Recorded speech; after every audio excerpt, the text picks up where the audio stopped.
सर्वांना नमस्कार। आज श्री हवी स्वामी महाविद्यालयातील ॲक्वॅक अंतर्गत मूल्यांकन हमी कक्ष आणि स्पर्धा परीक्षा मार्गदर्शन केंद्र यांच्या संयुक्त विद्यमाने हे 5वं सेशन करिअर गायडन्सच्या माध्यमातलं हे चालू आहे।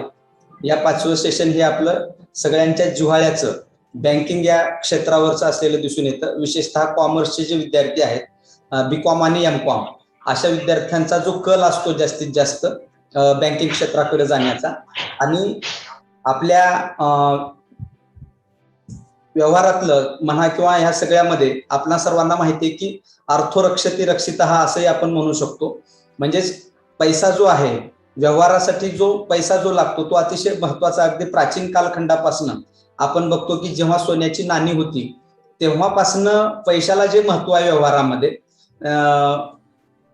आदान प्रदान जी आहे ती प्रामुख्याने पैशामध्ये होते, आणि हा बँकिंग सेक्टर हा अतिशय महत्वाचा असलेला आपल्याला दिसून येतो। अगदी कोरोनाच्या काळामध्ये सुद्धा बँका सर्व उघड्या होत्या, यावरूनच आपल्याला कळतं। कारण बँका जर बंद असतील किंवा अर्थव्यवस्था जर आपली जर रुळावर नसेल तर अतिशय मोठा घात होऊ शकतो, हे आपल्या सर्वांना माहिती आहे। आणि असं जे क्षेत्र आहे ते जे अतिशय आव्हानात्मक असं जे क्षेत्र आपण मानतो, अगदी शेअर मार्केट जर आपण जर बघत असू की अगदी थोडंसं जरी शेअर्स घसरले तरी आपण बघतो की एका खेळाडूने, फुटबॉलपटूने अगदी कोका कोलाची बॉटल बाजूला सारली आणि त्या कंपनीला 3,000 कोटी रुपयांचा लॉस झाला तेवढ्यामध्ये। म्हणजे हे जे शेअर मार्केट आहे किंवा बँकिंग आहे हे अतिशय इम्पॉर्टंट असलेलं आपल्याला दिसून येतं। सगळ्यात महत्वाचं क्षेत्र हे आपण मानू आपण, म्हणजे डॉक्टरांच्या नंतर अगदी जर महत्व कुणाला असेल तर ते म्हणजे बँकिंग क्षेत्राला।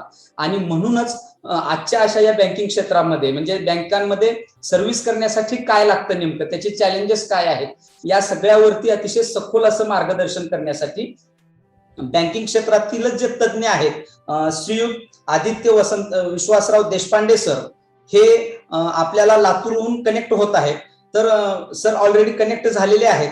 तर मी सुरुवातीला देशपांडे सरांचं हवी स्वामी महाविद्यालयाच्या वतीनं मी हार्दिक स्वागत करतो सरांचं, आणि यानंतर सरांचा मी थोडक्यात परिचयही करून देतोय।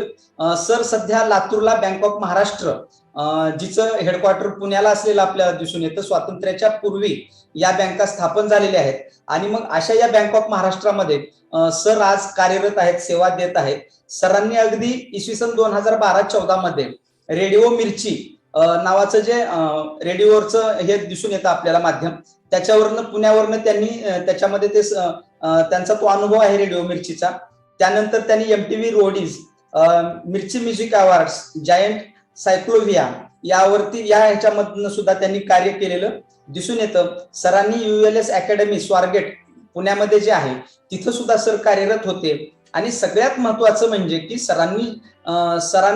सरांचा जो हेतू आहे की आज सर तयार का झाले, तर सगळ्यात महत्वाचं म्हणजे तरुणांनी, विशेषतः या मराठवाड्यातील तरुणांनी बँकिंग क्षेत्रामध्ये अधिकाधिक यावं। कारण सर मराठवाड्यातला जो तरुण आहे त्याच्या पुढं कालपर्वापर्यंत एकच दूरदृष्टी असायची पालकांची सुद्धा की एकतर डीएड किंवा बीएड करावं किंवा मेडिकल आणि इंजिनिअरिंग। याच्या पलीकडं मराठवाड्यातल्या पालकांना फारसं काही जाता येत नाही।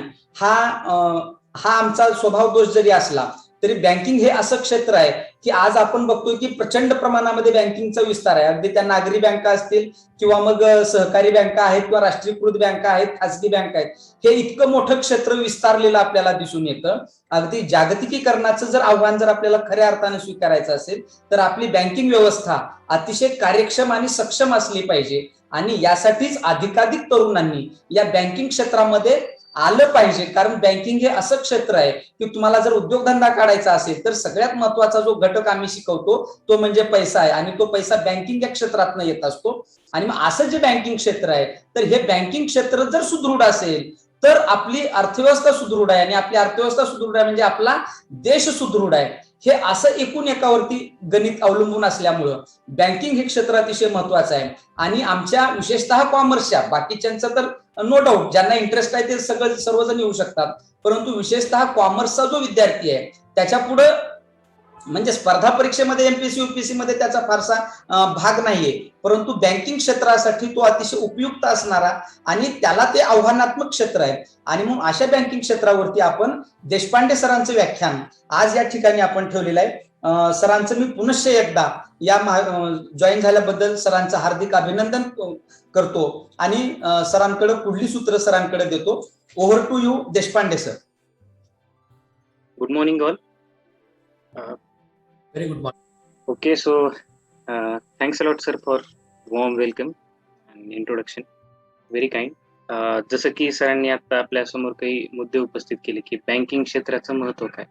आपल्यापैकी बऱ्याच जणांना बँकिंग क्षेत्र जे आहे ते आपला संबंध जो आहे बँकेशी तो फार लिमिटेड राहिलेला आहे. बरेचशा इव्हन विद्यार्थ्यांचे सुद्धा खाते तेव्हाच उघडतात ते आयदर स्कॉलरशिपच्या वेळी किंवा शिक्षणासाठी बाहेर जात असतो तेव्हा. बँकिंगला जर आपण पाहिलं, पर्टिक्युलरली बँकिंग सेक्टर जे आहे त्याला आपण फायनान्शियल वेन्स असं नाव दिलेलं आहे. जसं रक्ताभिसरण संस्था जशी काम करते शरीरामध्ये, जशा रक्ताचा पुरवठा शरीरातल्या सर्व ठिकाणी योग्यरित्या व्हावा, सुरळीतरित्या व्हावा, ज्या हिशोबाने आपलं शरीर सुदृढ राहील, सक्षम राहील, त्या प्रकारचा एक योगदान बँकिंग सेक्टर हे देशाच्या अर्थव्यवस्थेमध्ये देत असतं. आणि याविषयी जर आपण पाहिलं रिक्रुटमेंट इन पर्टिक्युलर, काही वर्षाखालपर्यंत बँकेमध्ये जी रिक्रुटमेंट असायची ते स्पष्टपणे 10वी किंवा 12वीचे तुमचे गणिताचे मार्क हा एक क्रायटेरिया होता. ज्यानंतर जेव्हा एक वेळ आली बँकेमध्ये, ज्यावेळेस एक प्रोफेशनॅलिटीची आवश्यकता यायला लागली की बँकिंग जे आहे आपलं ग्लोबलायझेशनच्या स्टँडर्डचं असावं, ग्लोबल स्टँडर्डचं असावं, त्यावेळेस IBPS ची गठन करण्यात आलं, which stands for institute of banking personnel selection. रिक्रुटमेंटच्या प्रोसेस विषयी थोडीशी माहिती समजून घ्या की सर्वच्या सर्व राष्ट्रीयकृत बँका ज्या आहेत, ज्याला आपण पब्लिक सेक्टर बँक्स म्हणतो, PSBs, त्यांचं इयरली ऑडिट होत असतं, ज्याच्यामध्ये HR ऑडिट सुद्धा होतं. HR ऑडिट विच मीन्स की त्यांच्याकडे ओव्हरऑल किती ह्युमन रिसोर्स अवेलेबल आहेत. आपल्यापैकी जर प्रत्येक जण बँकेमध्ये कधी ना कधी गेला असेल, जात असतील, बँकचा जो जॉब आहे त्याला फ्रंट लाईन जॉब म्हणतात. Front line job which means की तिथं लाईव्ह ऍक्शन असतं. एक सर्टन स्टाफ नेहमी तिथं अवेलेबल असणं आवश्यक असतं. लोक येतात, त्यांची कामं तत्काळ होणं किंवा एक विशिष्ट कालावधीत होणं आवश्यक असतं. त्यामुळे तिथला जो स्टाफ आहे तो मेंटेन राहणं एक बँकेच्या हिशोबानं सर्व्हिस सेक्टर, बँकेला सर्व्हिस सेक्टरमध्ये घेतलं जातं. सो त्या हिशोबानं बँकेचं HR ऑडिट होतं आणि सगळ्या बँक्स ज्या आहेत त्यांची रिक्वायरमेंट जी आहे ती IBPS ला कळवत असतं.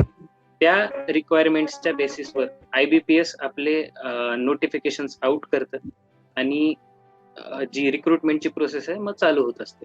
ओके, पर्टिक्युलरली बँकिंग सेक्टरमध्ये पाहायला गेलं, बँकिंग सेक्टर हा शब्द यूज करताना थोडंसं आपल्याला व्यवस्थित लक्षात घ्यावं लागेल. Banking does not stand for only banking. Okay, हे एक फायनान्शियल सेक्टरचा एक सेंटर पॉइंट आहे, जिथून बऱ्याच पाथवेज आपल्याला दिसतात. IBPSच्या ज्या रिक्रुटमेंट्स आहेत, it provides IT services to all public sector banks. SBI, mind you, SBI सुद्धा एक पब्लिक सेक्टर बँक आहे, परंतु SBI ची रिक्रुटमेंट बाकी सर्व राष्ट्रीयकृत बँकांपेक्षा वेगळ्या पद्धतीने होत असते. वेगळ्या पद्धतीने म्हणण्यापेक्षा त्याचा SBI ची फंक्शनिंग, जे SBI चे पे स्केल्स वगैरे वेगळे असतात, तिथं असणाऱ्या संधी, तिथं असणारे काम, तिथं असणाऱ्या पोस्ट, त्यासाठी SBI ची पर्टिक्युलरली वॅकन्सी वेगळी होती बाकी सगळ्या पब्लिक सेक्टर बँक्स पेक्षा.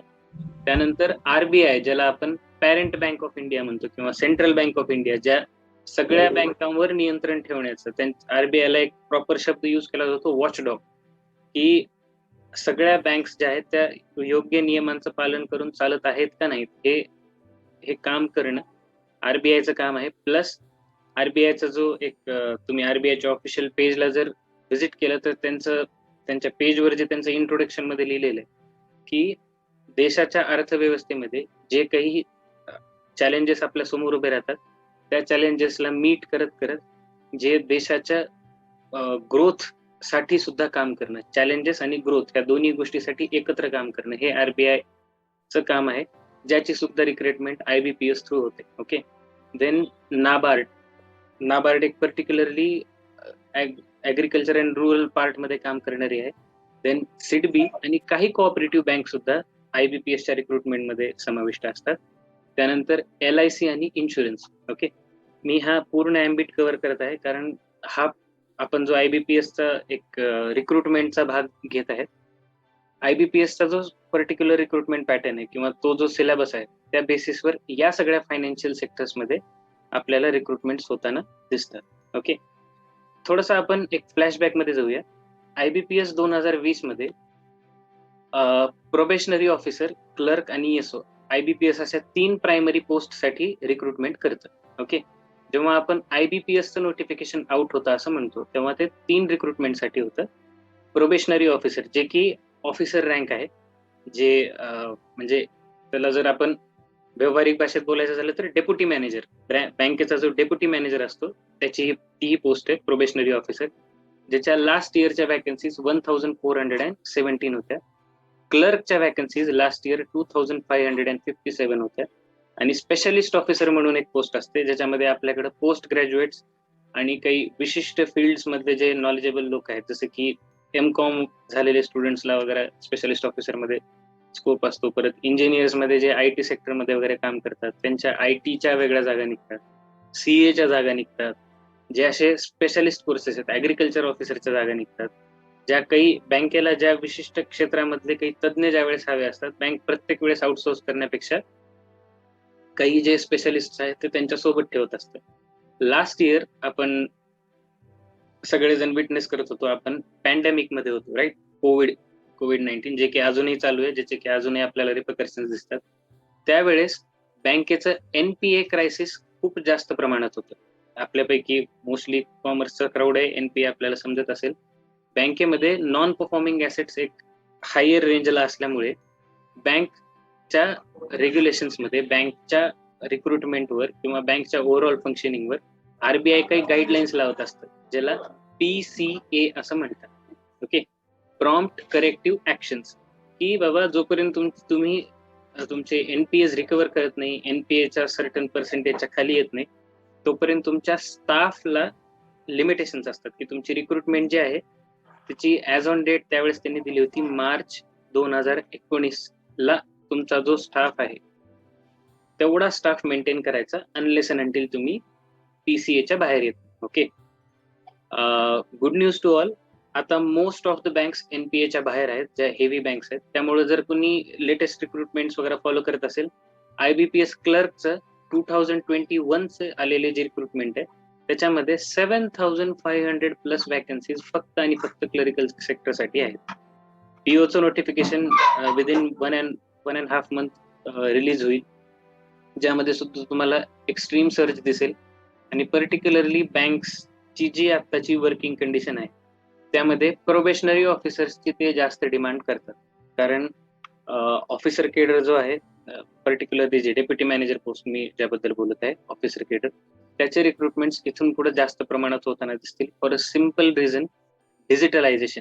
जे डिजिटलायझेशन बँक एक ओव्हरऑल भारतामध्ये आता होत आहे, त्याच एक प्रमाण सध्या बँकेमध्ये सुद्धा त्याच गतीने ते चालू आहे. ओके, सो असं नाहीये मी कमी, म्हणजे क्लरिकलच्या ज्या रिक्रुटमेंट्स आहेत त्या ऑब्व्हियसली कधीही ऑफिसर केडर पेक्षा जास्त असतील, बट ऑफिसर केडरच्या रिक्रुटमेंट तुम्हाला क्लरिकल पेक्षा खूप जास्त प्रमाणात होताना दिसतील. फॉर अ सिम्पल रिझन की ऑफिसर जे आहेत, बँकेचा जर आपण यंत्रणा म्हणून पाहिलं, बँकेला जर पाहायला गेलं तर पब्लिक सेक्टर अंडरटेकिंग असं म्हणतात. भारत सरकार का उद्यम, तो एक बिझनेस आहे. ओके, हे जे आपण पब्लिक सेक्टर बँक्स म्हणतो तो गव्हर्नमेंटने चालवलेला एक बिझनेस आहे. जर बिझनेस मध्ये जर पाहायला गेलं तर बँकेचा मेन बिझनेस काय असतो? ऍडव्हान्सेस, लोन्स, है ना.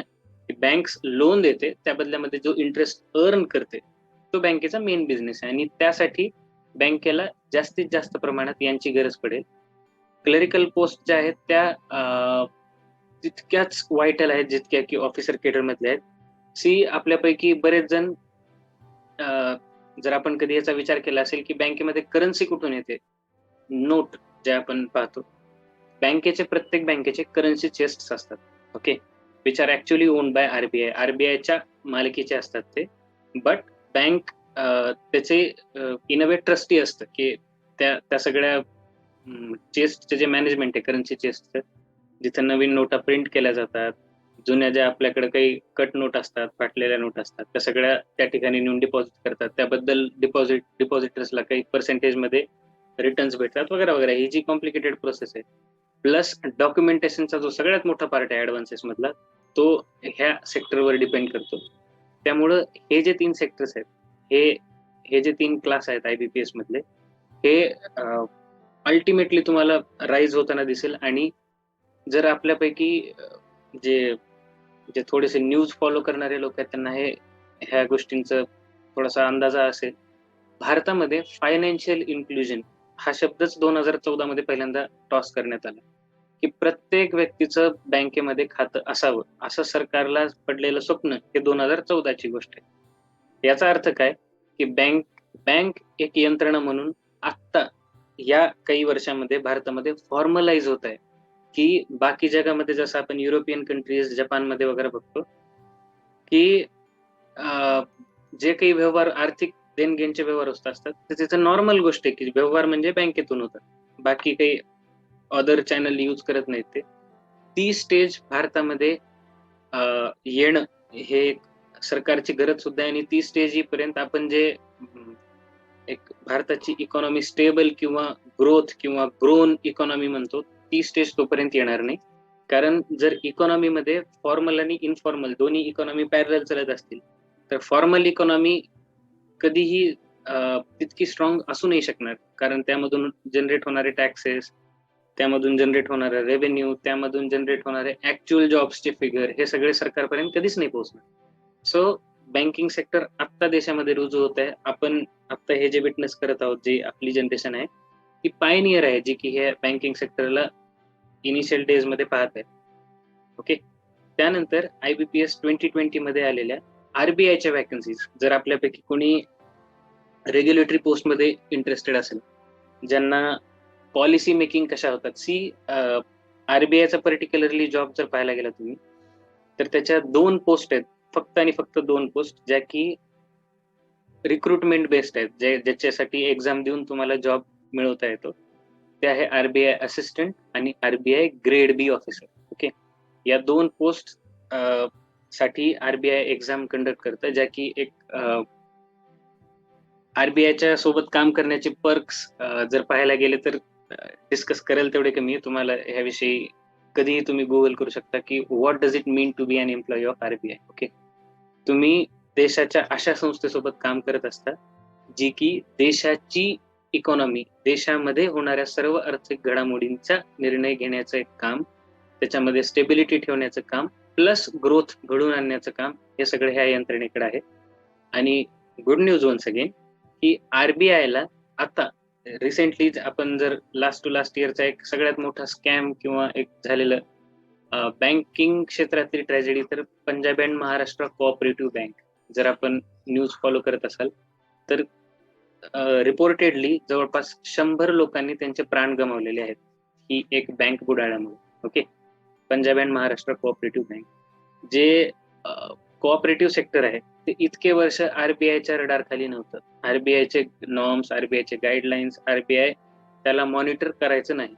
पण आफ्टर PMC स्कॅम किंवा PMC मध्ये झालेला जो कोलॅप्स आहे, त्या बँकेचा झालेला कोलॅप्स आहे, त्यानंतर RBI ला सगळ्याच्या सगळ्या कोऑपरेटिव्ह बँक्सला मॉनिटर करायची एक डायरेक्शन सेंट्रल गव्हर्नमेंट आणि फायनान्स मिनिस्टरने दिलेली आहे. तर ह्या ज्या पोस्ट आहेत, ह्या पोस्टमध्ये सुद्धा तुम्हाला एक अपसर्च होताना दिसेल. मी हे सगळं काय एक्सप्लेन करत आहे, की आता जे आपण इनिशियल स्टेजमध्ये आहेत, जे की बँकिंग क्षेत्रामध्ये येण्यासाठी इच्छुक आहेत, त्यांना हे समजावं की बँकिंग सेक्टर जे ज्याची पायाभरणी आता होत आहे, त्या स्टेजला आपण ते स्टेज आपण विटनेस करत आहे. ओके. त्यानंतर लास्ट इयरला SBI मध्ये क्लरिकलच्या, SBIच्या जे पर्टिक्युलर वॅकन्सीज होत्या, त्या POच्या 2000 आणि क्लरिकलच्या 7870 वॅकन्सीज होत्या. SBI जर पाहायला गेलं तर SBI आणि SBIच्या असोसिएट्स बँक अशा 2 प्रकार होतात. SBI वेगळी बँक, नंतर state bank of Hyderabad, Bikaner वगैरे वगैरे, अशा टोटल सगळ्या बँक्स मिळून आता आपल्याला SBI दिसते, जे की ज्याला गव्हर्नमेंटनी टू बिग टू फेल या कॅटेगरीमध्ये टाकलेलं आहे. याचा अर्थ काय की ही एक अशी संस्था आहे, एसबीआय एक असं इन्स्टिट्यूशन आहे जे की टू बिग टू फेल आहे, विच मीन्स की जर समजा ही संस्था अडचणीत आली तर पूर्णपणे देश अडचणीत येण्यासारखी परिस्थिती निर्माण होईल, असं सरकारचं टू बिग टू फेल ह्या धोरणातून म्हणणं आहे.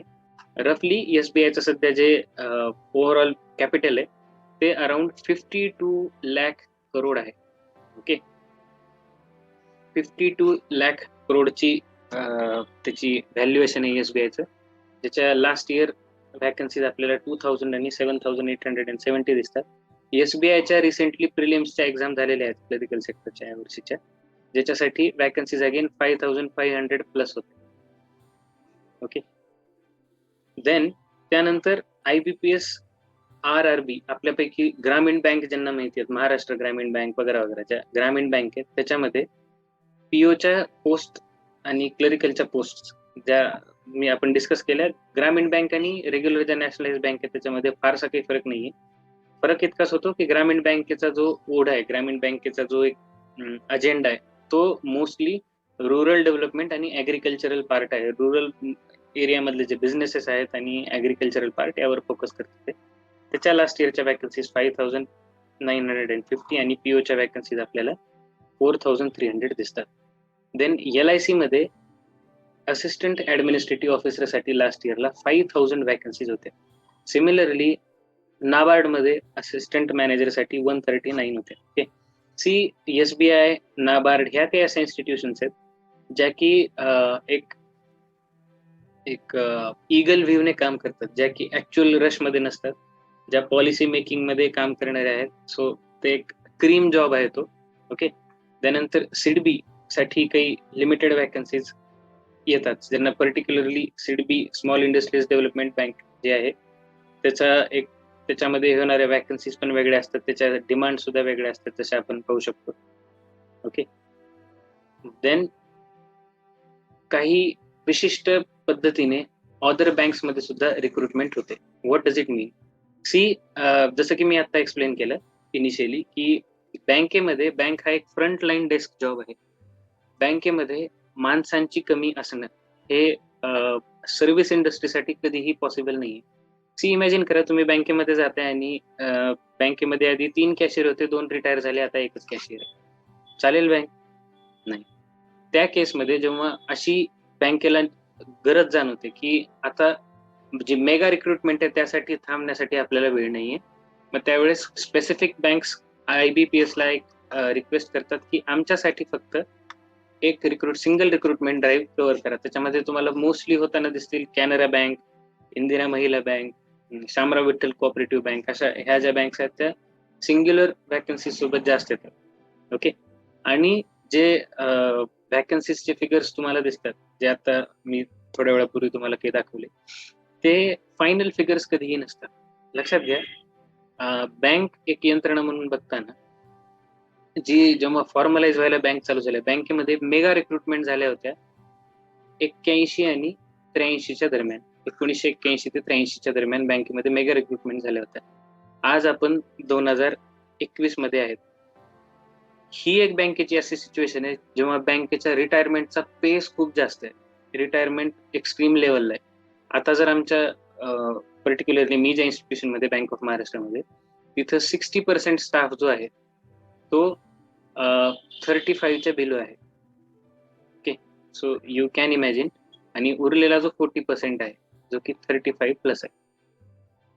ओके, सो एक स्ट्रेंज सिच्युएशन मधून इंडस्ट्री जाते जिथे की त्यांना, त्यामुळे हे रिक्रुटमेंट इतके जास्त इम्पॉर्टंट बनतात की आता जी काही त्यांना वर्कफोर्स हवी आहे ती स्किल्ड हवी आहे, मल्टीटास्किंग हवी आहे, जे की सिंग्युलर काम नाही करणार, जे पॉलिसी मेकिंग मध्ये सुद्धा काम करतील, ज्यांना लोन्स विषयी सुद्धा थोडीशी क्युरिओसिटी असेल, नॉलेज असेल, ते अर्थव्यवस्था सुद्धा व्यवस्थित समजू शकतात. त्या अनुषंगाने ह्या रिक्रुटमेंट होतात. आणि एक मेन रिझन हे की जे मेगा रिक्रुटमेंट 81-83 झाले होते आणि त्याचाच रिझल्ट म्हणून मेगा रिटायरमेंट आपल्याला ह्या 2-3 वर्षामध्ये आणि अप टू 26 हे चालणार आहे, 2026, की रिटायरमेंटचा पेस खूप जास्त दिसेल. की म्हणजे आमच्या बँक ऑफ महाराष्ट्रामध्ये 2020 साली 443 लोकांची रिटायरमेंट होती. सो ह्या छोटा फिगर नाहीये जेव्हा आपण एक फ्रंट लाईन जॉब साठी बघतो. त्यावेळेस बँक काही IBPS ला थेट अप्रोच करतात की आम्हाला तात्काळ माणसांची गरज आहे, तर एक रिक्रुटमेंट ड्राईव्ह कंडक्ट करा. ओके, सो अशा मल्टी डायमेन्शनल आपल्याला IBPS म्हणजे बँकिंग क्षेत्रातून येणाऱ्या ज्या वॅकन्सीज आहेत त्याच्याविषयी थोडीशी माहिती देण्याचा मी प्रयत्न केला, की वर्षामध्ये जवळपास 9 ते 10 अशा वेगवेगळ्या प्रकारच्या एक्झाम्स होत असतात, ज्याच्यामध्ये तुम्ही एकदा सिस्टीम मध्ये आल्यानंतर तुमची ऑब्व्हियसली प्रमोशन पर्यंत जाण्याची एक आपल्यापैकी ज्यांनी कोणी अरुंधती भट्टाचार्य यांचं नाव ऐकलं असेल, ज्या की SBIच्या CEO अँड MD होत्या, चेअरमन आणि मॅनेजिंग डायरेक्टर होत्या. त्यांनी त्यांच्या करिअरची सुरुवात ऍज अ क्लर्क चालू केली होती, लिपिक म्हणून क्लर्क म्हणून चालू केली होती, आणि त्यांचं जे रिटायरमेंट आहे, त्यांनी जे फायनल त्यांचा स्पॉट होता तो होता CEO and MD. Okay, so you can imagine की ग्रोथची अपॉर्च्युनिटी काय आहे. जर तुम्ही काम करायला तयार आहेत आणि तुम्ही तुमचे इनपुट्स द्यायला तयार आहेत, तुमचे आयडियाज व्हॅल्युएबल आहेत, तर तुम्हाला खूप जास्त हायरार्कीमध्ये एक चांगला डॉमिनन्स स्पॉट भेटत असतो. ओके, यानंतर आपण थोडंसं एक्झामच्या पॅटर्न कडे येऊया. एक्झाम जी आहे ती मेनली 3 फेजेस मध्ये कंडक्ट केली जाते, जी की फेज 1 आहे. आपल्यापैकी ज्यांनी कोणी एक्झाम विषयी आधी प्रिपेअर केला असेल किंवा एक ढोबळ मानाने अंदाजा घेतला असेल की तयारी कशी करायची काय नाही, तर आपल्याला फेज 1 साठी तुम्ही जेव्हा केव्हा प्रिपेअर करता, तुम्हाला एक फार कॉमन वर्ड ऐकण्यात आला असेल, शॉर्ट ट्रिक्स, की आपल्याला शॉर्ट ट्रिक्स लागणार आहेत ह्या एक्झामसाठी. ओके, ते नेमकी भानगड काय आपण समजून घेऊया. फेज 1 जी आहे त्याच्यामध्ये तुम्हाला हे 3 सब्जेक्ट असतील, इंग्लिश लँग्वेज, क्वांटिटेटिव्ह ऍप्टिट्यूड आणि रिझनिंग एबिलिटी, ज्याच्यासाठी इंग्लिश असेल तुमच्या 30 मार्क्ससाठी, ज्यासाठी तुम्हाला 20 मिनिट्स असतील. क्वांटिटेटिव्ह ऍप्टिट्यूड म्हणजे मॅथ्स जो आहे 35 क्वेश्चन्स असतील for 35 marks and with 20 minutes timing. Reasoning सुद्धा 35-35-20 या प्रकारे असतं. ओके, इनिशियली हे जे टाइम ड्युरेशन आपल्याला दिलेले की प्रत्येक सेक्शनला 20-20 मिनिट्स मिळून 1 तास होता, तो 2014च्या आधीपर्यंत हा टायमिंग नव्हता. तुम्हाला 60 मिनिट दिले जायचे आणि अशाच प्रकारे 30-35-35 असे 100 क्वेश्चन दिले जायचे. तुम्हाला जे सॉल्व्ह करायचे ते करा. त्यावेळी काय व्हायचं, बऱ्याच लोकांचं ज्यांचं इंग्लिश थोडंसं वीक आहे ते मॅथ्स मध्ये कव्हर करायचे, मॅथ्स ज्यांचं वीक आहे ते बुद्धिमत्तेमध्ये कव्हर करायचे, अशा प्रकारे चालायचं. पण आता सेक्शनल टायमिंग आल्यामुळे प्रत्येक सेक्शनला तितकंच इम्पॉर्टंट आहे. तुम्हाला मॅथ्स कितीही चांगलं येत असलं तरी 20 मिनिटाच्या वर तुम्हाला मॅथ्स भेटणार नाहीये. इंग्लिश किती जरी चांगलं भेटत असलं तरी 20 मिनिटाच्या वरती भेटणार नाहीये. Same goes for reasoning. त्यामुळे ह्या एक्झाम मध्ये पर्टिक्युलरली प्रिलिम फेजला जे क्वालिफाय करतात किंवा जे क्वालिफाय होतात त्यांच्यामध्ये आणि न होणाऱ्यामध्ये एक फरक प्रामुख्याने दिसतो, जो की एक ग्रॅज्युएशनचा माइंडसेट आहे. थोडंसं ब्लंटली सांगेन मी की आपल्यापैकी जे ग्रॅज्युएट्स आहेत, ग्रॅज्युएशनची आपली स्ट्रॅटेजी काय असते की 10 चॅप्टर्स आहेत आपल्याला, है ना.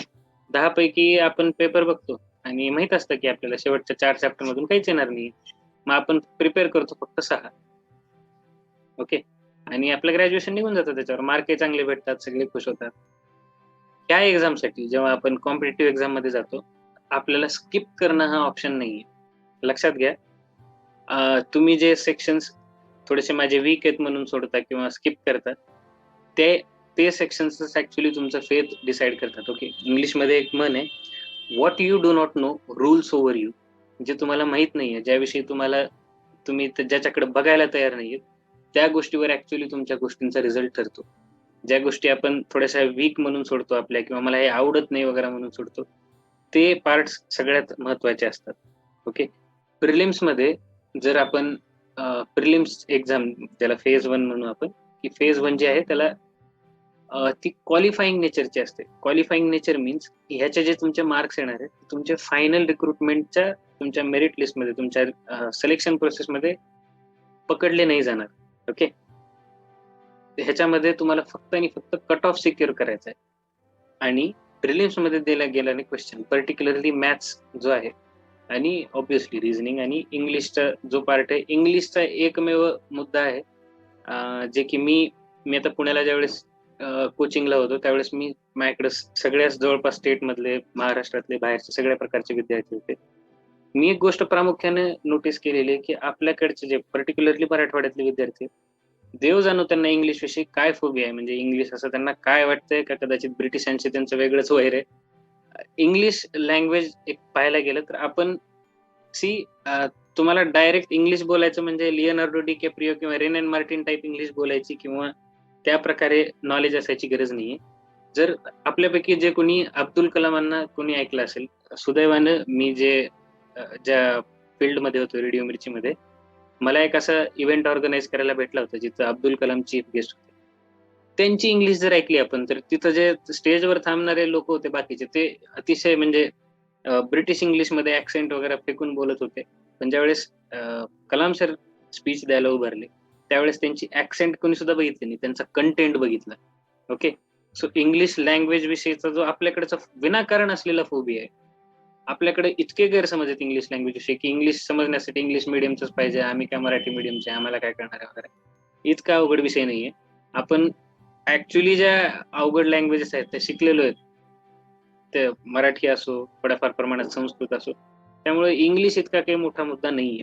होतं काय, हे आपण जर काही गोष्टी प्रिझ्युम केल्या, एखादी गोष्ट जर आपण प्रिझ्युम केलेली असते की नाही हे अवघडच आहे मला जमणारच नाही, तर ती विंडो तिथंच तुम्ही क्लोज केली आहे, ती पॉसिबिलिटी, ती शक्यताच बंद केली आपल्यासाठी. सो पर्टिक्युलरली प्रिलिम्स मध्ये जाताना तुमचं माइंड फार जास्ती ओपन पाहिजे. जे कॉमर्स साईडचे स्टुडंट्स आहेत त्यांचं हे म्हणणं असतं आमचा मॅथ्सचा संबंध तुटलेला आहे, आम्ही मॅथ्स कसं करावं. सायन्स साईडच्या स्टुडंटचं म्हणणं असतं आमचं इकॉनॉमीशी काय घेणं देणे, आम्हाला इकॉनॉमी कळत नाही. आपल्याला कुठल्याही विषयामध्ये पीएचडी नाही करायची, आपल्याला तेवढं नॉलेज जरी असले की जे एक्झाम क्रॅक करण्यासाठी आपल्याला एक्झाम क्रॅक करायची, आणि कुठलीही एक्झाम ज्यावेळेस डिझाईन केली जाते ती क्वालिफाय करायसाठी दिली जाते. ओके, ही जी पर्टिक्युलर फेज 1 आहे ज्याच्यामध्ये सगळ्यात महत्वाचा पार्ट येतो speed. Okay, speed plus accuracy. आपण जर एक ह्याच्या रिक्रुटमेंट प्रोसेस मध्ये बघायला गेलो तर ह्याच्यामध्ये 1/4 निगेटिव्ह मार्किंग आहे. म्हणजे तुमचे 4 क्वेश्चन जर चुकले तर तुमचा 1 मार्क जाणार आहे. एक क्वेश्चन चुकला तर 1.25 मार्क्स तुमचे जाणार आहेत. तर जिथं आपल्याला एक सर्टन कट ऑफ सिक्युअर करायचं आहे तिथं आपण चूक करणं काहीतरी तर अफोर्डच करू शकत नाही. आणि साहजिक आहे की 10, 20, 30, 40 करून उत्तर ABCD काहीतरी टिक करून येणं हे बेसलेस आणि पॉइंटलेस स्ट्रॅटेजी आहेत. इतकं नशिबवान माणूस मी पाहिला नाहीये की त्याने काहीतरी टुक्के मारून आला ना त्याची प्रिलिम्स निघाली. एक फार स्ट्रॅटेजिक वे मध्ये, एक फार प्लॅन्ड वे मध्ये ह्या एक्झाम कडे बघायचं असतं. प्रिलिम्स एक्झाम मध्ये पर्टिक्युलरली कुठले क्वेश्चन्स अटेम्प्ट करायचे, यासोबत कुठले क्वेश्चन्स सोडून द्यायचे हा सुद्धा तितकाच महत्वाचा पार्ट आहे. बरेच क्वेश्चन आपल्याला ट्रिकी दिले जातात जिथे की वेळ आपला कंझ्युम होतो, आणि तो एखादा क्वेश्चन असा बघतो आपण ज्याच्यानं आपला कॉन्फिडन्स सुद्धा डाऊन होतो. ते तुम्हाला एक विथ प्रॅक्टिस तुम्हाला ह्या गोष्टी समजत जातील की कुठले क्वेश्चन सॉल्व्ह करायचे आणि कुठले नाही करायचे.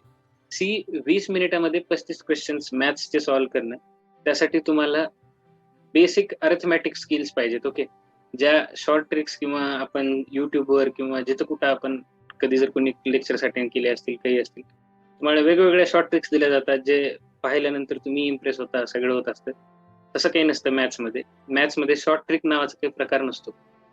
मॅथ्समध्ये फक्त आणि फक्त लॉजिकल ऑपरेशन्स असतात, जे की मॅथ्समध्ये addition, subtraction, division and multiplication हे सोडलं तर बाकी कुठलंही ऑपरेशन मॅथ्समध्ये होत नाही.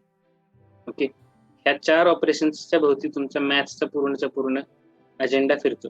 आणि आत्ताच थोडंसं एक्सप्लेन करणं जड जाईल, बट एक थोडासा शांतपणे विचार करा, तुम्हाला समजेल.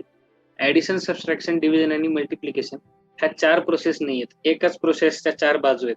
ओके, एक त्याच्याविषयी एक थोडासा back of the mind thought ठेवा की या 4 प्रोसेसेस ज्याच्या परफेक्ट आहेत त्याला मॅथ्स मध्ये कुठलीही अडचण येणार नाही, कारण सिलेबस असा डिझाईन्ड आहे त्याच्यामध्ये कन्सेप्च्युअली फार काही अवघड नाहीये. बट अवघड कुठं जातं, हा जो पर्टिक्युलरली प्रिलिमचा पेपर आहे तो जर तुम्हाला दिला आणि सोडवा सांगितलं तर जवळपास सगळेजण 70 ते 80 क्वेश्चन आरामात सॉल्व्ह करू शकतात.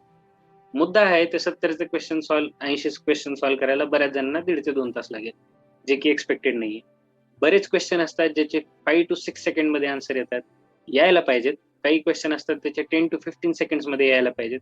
त्या प्रकारे तुमची स्पीडही आवश्यक आहे आणि सगळ्यात महत्वाचं ऍक्युरेसी, कारण तुमची स्पीड आहे, धडाधड तुम्ही क्वेश्चन सॉल्व्ह करून येत आहेत, कॉन्फिडंट आहेत तुम्ही, आणि रिझल्ट आल्यानंतर कळतं अरे बापरे एवढं चुकलेत आपले. सो ते सुद्धा कामाचं नाहीये. लक्षात घ्या, फेज 1 क्वालिफाईंग नेचरची आहे आणि त्या नेचरनेच त्याला बघितलं पाहिजे. ओके, आणि ज्यावेळेस तुम्ही फेज 1 देता सपोज तुमच्या 1000 वॅकन्सीज आहेत फॉर एक्झाम्पल, तर 1000 इंटू 20 इतक्या लोकांचं सिलेक्शन ह्या फेज 1 मध्ये होतं. ओके, 1:20 रेशिओ असतो की 1000 वॅकन्सीज साठी 20,000 लोक जे कोणी अपेअर करणार आहेत 20,000 लोकांना ते प्रिलिम्स क्वालिफाय करतील. 20,000 जेव्हा कॅन्डिडेट होतील तो तुमचा कट ऑफ पॉईंट असेल, तिथून मागचे बाद पुढच्या परीक्षेला मग त्यांची एंट्री. ओके, इनिशियल फर्स्ट 20,000 जे आहेत म्हणजे जे काही नंबर ऑफ वॅकन्सीज आहेत इंटू 20 एवढे लोक प्रिलिम्स तुमची एक्झाम क्वालिफाय करतील. त्यानंतर फेज 2 मध्ये बघायला गेलं, जे लोक प्रिलिम्स कव्हर करतील त्यांच्यासाठी फेज 2 एक नेक्स्ट लेवल असेल.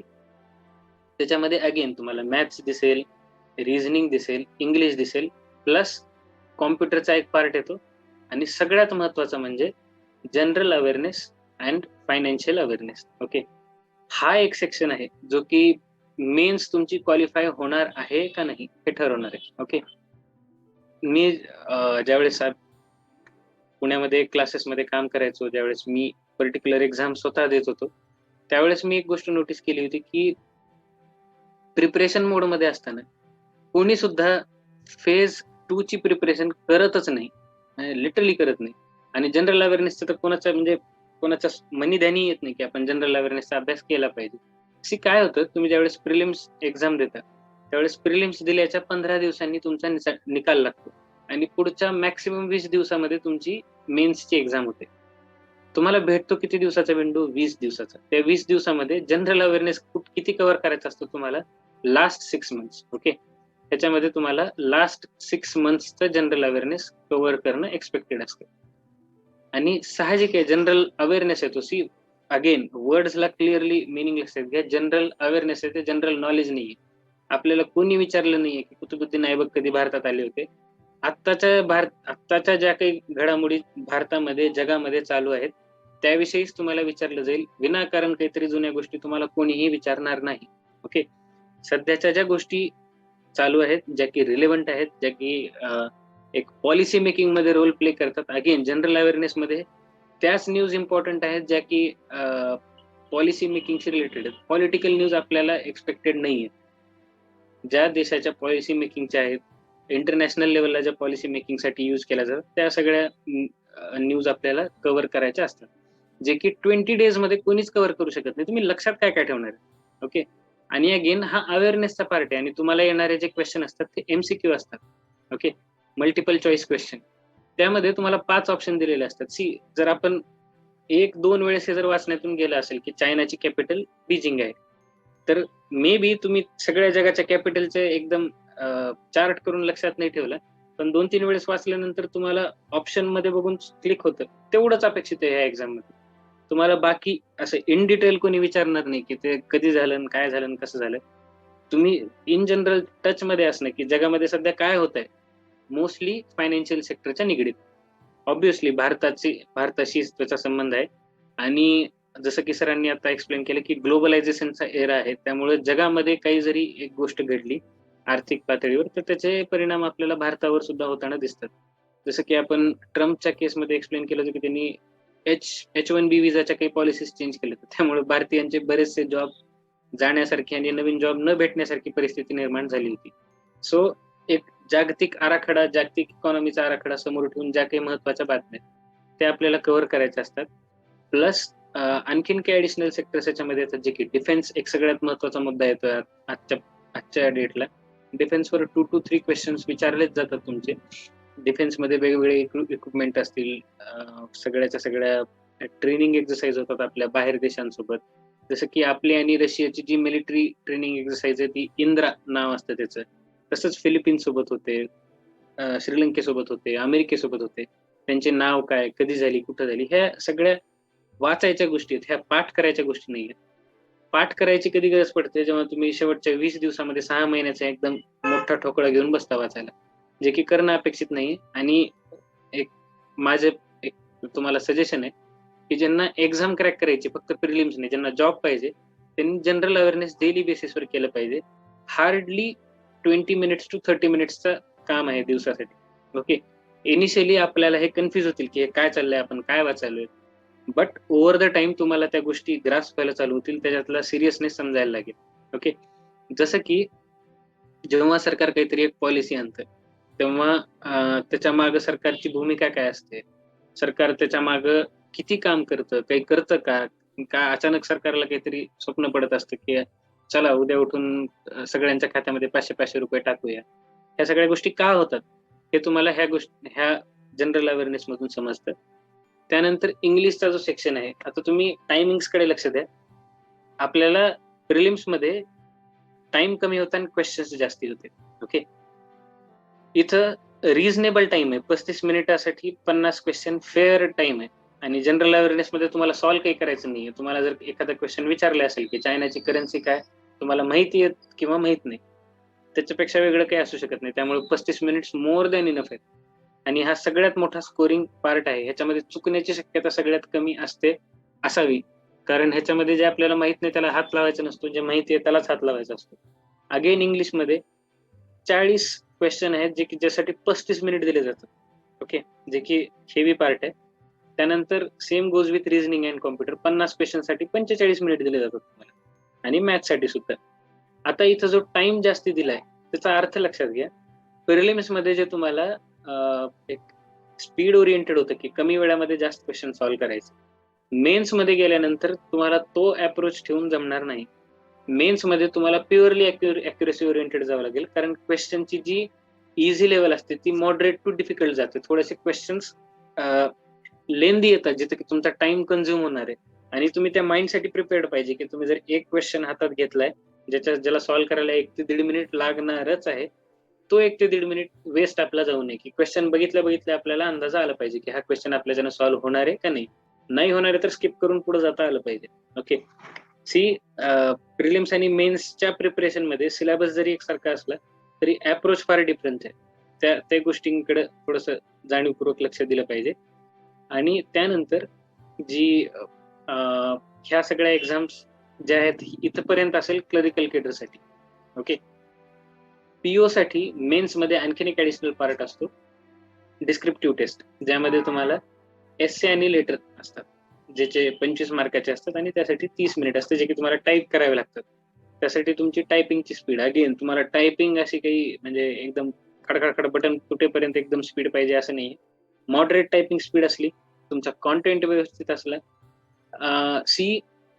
जर तुम्हाला समजा जर इकॉनॉमी रिलेटेड काहीतरी एक एसे लिहायला सांगितलंय आणि त्यामध्ये तुम्ही वर्ड यूज करताना की देशामध्ये फार आता चांगली परिस्थिती आहे, फार हे असं व्हायलंय तसं व्हायलंय, त्यापेक्षा जर तुम्ही टर्मिनॉलॉजी व्यवस्थित वापरू शकलात की जीडीपी काय असतो देशाचा, त्याची व्हॅल्यू काय, इन्फ्लेशन रेट काय चाललाय सध्या, ह्या सगळ्या गोष्टी जनरल अवेअरनेस मध्ये आपण वाचणार आहेत, ज्या आपल्या ऑलरेडी माहितीमध्ये, त्या रिलेटेडच आपल्याला लेटर आणि एसेज येणार आहेत. एसे तर डेफिनेटली त्या ह्याच्यावर येईल.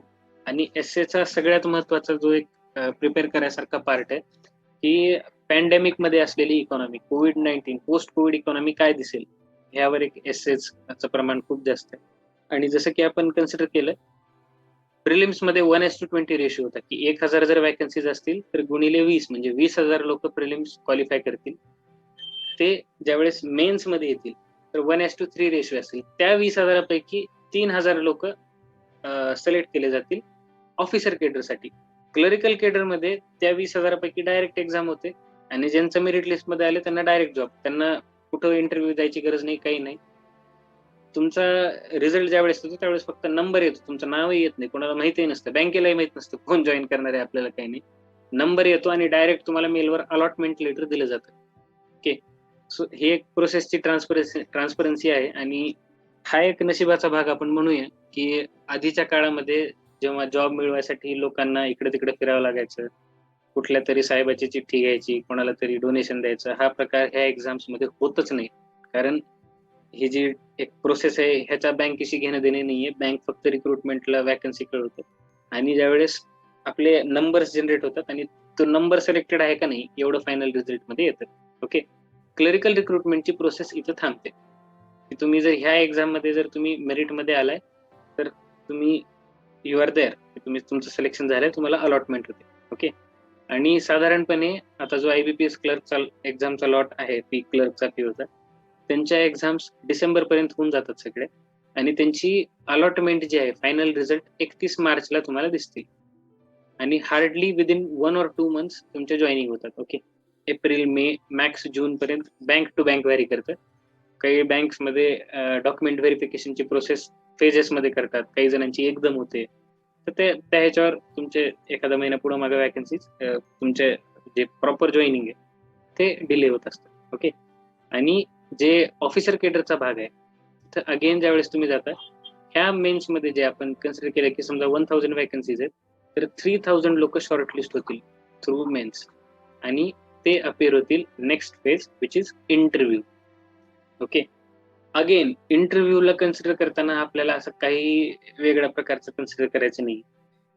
इंटरव्ह्यू जे असतात ते जे लोक प्रिलिम्स मेन्स कव्हर करून इंटरव्ह्यू मध्ये पोहोचतात ते, आणि मेन्स कव्हर करून जे इंटरव्ह्यूला पोहोचतात आणि जे इंटरव्ह्यू मध्ये सिलेक्ट किंवा रिजेक्ट होतात त्यांच्यामध्ये एकच फरक असतो.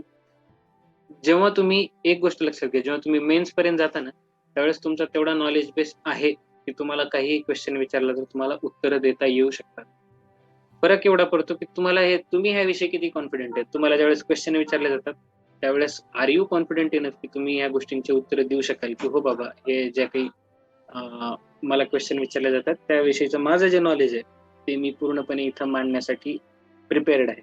ओके, आणि फेज 3 नंतर ज्या ओव्हरऑल सब्जेक्ट्स कव्हर होतात आपल्याकडे, सब्जेक्ट्स जे तुमचे प्री टू मेन्स सगळेचे सगळे येणार आहेत, त्यामध्ये क्वांट आहे which is mathematics, basic mathematical ability, reasoning ability, बुद्धिमत्ता चाचणी, इंग्लिश, जनरल अवेअरनेस हा की सगळ्यात महत्वाचा पार्ट आहे, डेली बेसिसवर करायचा पार्ट आहे, आणि कॉम्प्युटर अवेअरनेस जो की एक बेसिक पार्ट आहे. ते म्हणजे मी हा पार्ट आहे जो की तुम्ही प्रिलिम्स क्वालिफाय झाल्यानंतर मेन्सच्या शेवटच्या 3-4 दिवसातही केलं तरी हार्डवेअर काय, सॉफ्टवेअर काय, माऊस म्हणजे हार्डवेअर असतं का सॉफ्टवेअर असतं, असे क्वेश्चन येतात.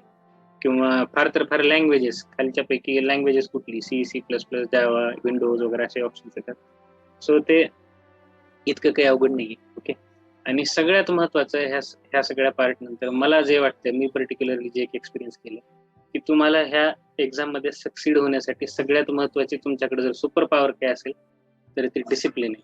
ओके, एक जॉर्डन पीटरसन म्हणून एक कॅनेडियन प्रोफेसर आहेत, professor in psychology, clinical psychology. त्यांचं एक वाक्य आहे, discipline is precondition for freedom. What does it mean की जे आपल्याकडं आपली ही जी पर्टिक्युलर जनरेशन आहे त्याच्याकडे डिसिप्लिन थोडीशी काय म्हणता येईल, आपल्याला ते कूल वाटतं इनडिसिप्लिन राहणं, की रात्री जागणं, कधीही उठणं वेळेत. जे लोक व्यवस्थित वेळेवर झोपू शकतात आणि व्यवस्थित ठरवलेल्या वेळेस उठू शकतात नित्य नियमाने, त्यांचं 50% यश त्याच्यातच आहे. कारण त्यांचा दिवस चालू कधी व्हायचा आणि संपायचा कधी ते त्यांच्या हातात आहे. आपण जो हा एक आता जो काही सिलेबसचा पार्ट पाहिला, रिक्रुटमेंटचा जो पार्ट पाहिला, ते झाला डेटा. आता तो डेटा एक्झिक्यूट करण्यासाठी तुम्हाला सगळ्यात महत्वाची जी सिच्युएशन असेल ती डिसिप्लिन असेल. डिसिप्लिनला असं कठोरतेनं नका बघू. डिसिप्लिन मीन्स व्हॉट, की आपल्यापैकी ज्यांना कोणाला स्विमिंग येतं त्यांनी ही गोष्ट एक्सपिरियन्स केली असेल की स्विमिंग ज्यावेळेस तुम्ही शिकायला चालू केलं त्यावेळेस असं कधी होणार नाही की तुम्हाला डायरेक्ट पाण्यामध्ये टाकले, हे घ्या पाणी, हे तुम्ही जा पोहा, असं होऊ शकत नाही. कोणीतरी तुम्हाला सांगितलं असेल की बाबा पालतं पड, हात मार आधी, पाय मार, मग आपण अद्धर थोडस पाण्यावर न बुडता राहायला शिकलो. मग तुम्ही ज्यावेळेस परफेक्ट झाला त्यावेळेस तुम्ही सूर मारायला शिकलात, पाण्याच्या आतून पोहायला शिकलात, उलट पोहायला शिकलात. सो डिसिप्लिनचा तो पार्ट आहे की सर्टन टाइम पिरियड साठी तुम्ही स्वतःच्या प्रेझेंटचा सॅक्रिफाईस करणं तुमच्या फ्युचरसाठी. जो आत्ताच्या तुमच्या वेळ आहे की कदाचित तुम्ही आता अभ्यास करायचं जर ठरवलं आणि कुठल्या तरी मित्राचा कॉल आला की चला आपण बाहेर जाऊ, तर त्याला नाही म्हणता येणं हा डिसिप्लिनचा पार्ट आहे. ओके, स्वतःसाठी वेळ देण्यामध्ये काहीही गैर नसतं. त्या जे लोक नाही म्हणू शकतात कोणालाही, स्वतःचा स्वार्थ आणि परमार्थ पुढे ठेवून त्यांच्याच वाटेला सक्सेस येतो. असं होऊच शकत नाही की तुम्ही कोणाच्याही वेळेला कधीही जाताय, कसंही येत आहे, तुमच्या स्वतःच्या वेळा फिक्स नाही आहेत आणि जेव्हा उठलं की चला आज अभ्यास करू, कुठला विषय करायचा, चला आज मॅथ्स करू, अशा प्रकारे एक्झाम्स कुठलीही एक्झाम नाही निघू शकत. एक सर्टन डिसिप्लिन्ड अप्रोच मध्ये तुमचा त्याच्याकडे बघण्याचा दृष्टिकोन पाहिजे ज्यातून तुम्हाला यशप्राप्ती होऊ शकते. ओके, मी ही जी एक पर्टिक्युलरली प्रोसेस मधून मी गेलेलो आहे, ज्याच्यामध्ये मी या जॉब मध्ये आहे, मला सगळ्यात जास्त ह्याच्यामध्ये वेळ लागण्याचं कारण जे होतं की मी पुण्याला असताना जे ओव्हरऑल स्टडी मटेरियल किंवा जे जे काही तिथं असताना मी जी कोचिंग आधी सुरुवातीला घेतली होती आणि नंतर मी शिकवायचो, कुठेही कोचिंग मध्ये प्रिलिम्सच्या पुढचा पार्ट कुठेही सांगितलं जात नाही, कारण मेन्स पार्ट जे शिकवणारे लोक आहेत, जे शिकवायला जातात, कुठल्याही कॉम्पिटेटिव्ह एक्झाम मध्ये बघा, तुम्हाला इन जनरल एक असा एक सिनारिओ क्रिएट केला जातो की याच्यामध्ये काही विचारलं जातं. जेव्हा तुम्ही अशा कोण्या व्यक्तीशी बोलता ज्यांना जे त्या प्रोसेस मधून गेलेले त्यांना माहित असतं की एक्झॅक्टली काय केलं पाहिजे, अशा अशा प्रकारचं एक एक सर्टन सिनारिओ डोक्यामध्ये असावं जे की तुम्हाला हेल्प करेल. Okay, so I hope session useful आहे. यानंतर जर कोणाला काही डाऊट्स असतील तर तुम्ही डेफिनेटली माझा हा नंबर आहे, मला कॉल करू शकता जर if you have any doubts. आता जर कोणाचे काही क्यू अँड असतील, क्वेश्चन्स वगैरे काही असतील तर ब्रिंग इट ऑन.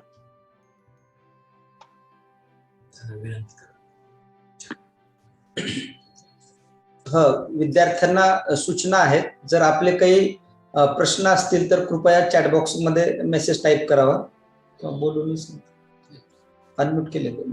स्वतःला अनम्यूट. सर्व विद्यार्थ्यांना विनंती आहे, स्वतःला अनम्यूट करा आणि सरांना डायरेक्ट प्रश्न विचारू शकतो आपण, किंवा मग चॅटबॉक्स मध्ये आपण मेसेज सुद्धा टाईप करू शकता. सरांना विनंती. होस्ट. Hello sir. देशपांडे सरांना विनंती आहे, होस्ट चेंज करा सर. ओके.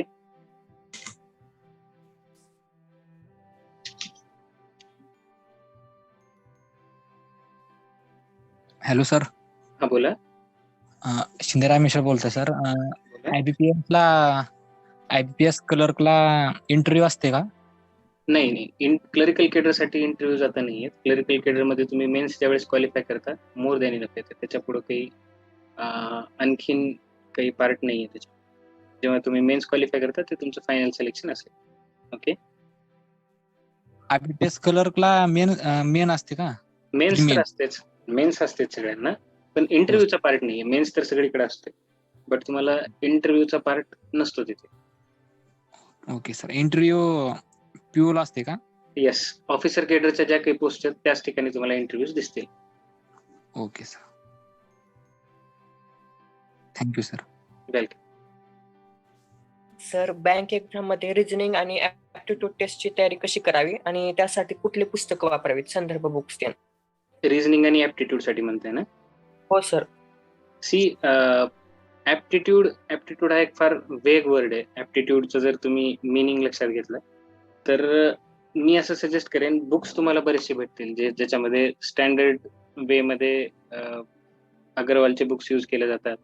बट एक इन जनरल जर आता पाहायला गेलं तर डिजिटल जो काही डेटा अवेलेबल आहे, डिजिटल तुम्ही जस्ट गुगल कराल तर बँकर्स आहे किंवा बँकर्स पॉइंट आहे, पण जे काही ऑनलाईन मटेरियल आहे ते जास्त अपडेटेड असते. बाइंडेड बुक्स ज्या आहेत त्या अपडेट व्हायला वेळ लागतो. त्या हिशोबाने तुम्ही ज्यावेळेस डिजिटल मटेरियल प्रिपेअर करता ते तुमच्यासाठी फार फार मोर बेटर असेल. सर, एक प्रश्न विचारतायत विद्यार्थी. बोला. सर, ते सध्या BA तृतीय वर्षाला आहेत आणि ते बँकिंगची कोणतीही परीक्षा देऊ शकतात का? जर तुम्ही अपेअरिंग असाल तर तुम्ही ज्यावेळेस फायनल सेमिस्टरला असता त्यावेळेस विचारू शकता तुम्ही. त्यावेळेस तुम्ही अपेअर करू शकता ज्या काही एक्झाम आहेत. आणि बँकिंग सेक्टरमध्ये कुठल्याही ग्रॅज्युएशनची अट नाही. तुम्ही जो कुठल्याही ग्रॅज्युएशन मध्ये असाल तर तुम्ही वेलकम आहात प्रिपरेशनसाठी, तुम्हाला काहीही अडचण नाही आहे. सर, माझा एक प्रश्न होता, फेज 1 आणि फेज 2 मध्ये जे टाइम ड्युरेशन दाखवलं होतं तुम्ही, येस, कंपल्सरी आहे का? म्हणजे 20 मिनिटामध्येच इंग्लिश सोडवायचे किंवा 20 मिनिटामध्येच, का ते ओव्हरऑल म्हणजे 60 मिनिटामध्ये 100 प्रश्न सोडवायचे असे? नाही, आधी होता तो सर प्रकार, पण आता ज्या वेळेस पासून एक नवीन पॅटर्न आलाय, 20 मिनिटानंतर तुमचं आपोआप सेक्शन शिफ्ट होतो की तुम्ही इनिशियली 20 मिनिट इंग्लिश मध्ये असाल, तुमचे 20 मिनिट झाले ज्या क्वेश्चनला आहेत तिथं स्किप होणार आणि नेक्स्ट सेक्शन तुमचा आपोआप ओपन होणार. हे ऑनलाईन असेल तर सर का? ते ऑनलाईन पूर्णपणे ऑनलाईन आहेत एक्झाम आता. बरं. काय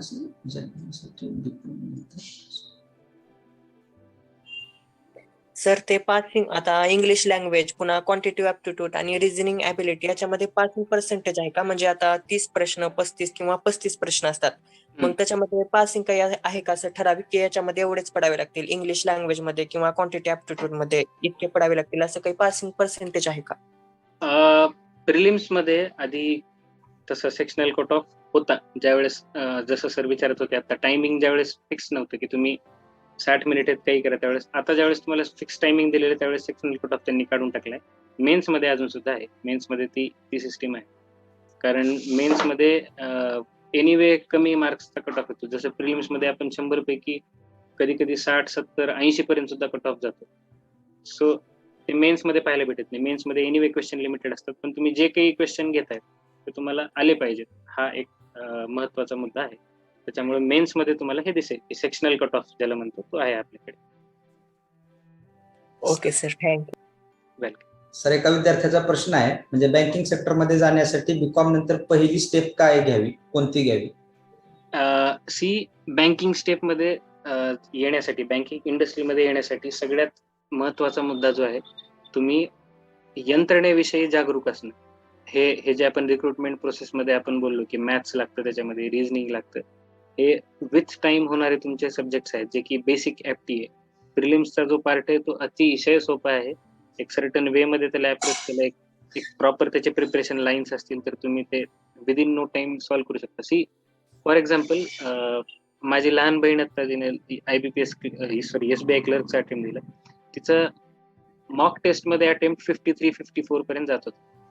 मग ऍक्च्युली त्याचा कट ऑफ जो आहे तो 59 आहे आणि ज्यावेळेस आम्ही पेपर कसा सॉल्व्ह करायचा एवढ्या एका मुद्द्यावर आम्ही चर्चा केली तर तिचा कट ऑफ तिचा जो अटेम्प्ट आहे आता तो 69 आहे.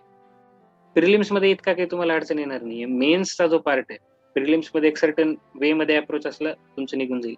मेन्स साठी तुम्हाला जास्तीत जास्त प्रिपेअर करायचं जिथे तुमचा फायनान्शियल अवेअरनेस हा जो भाग आहे.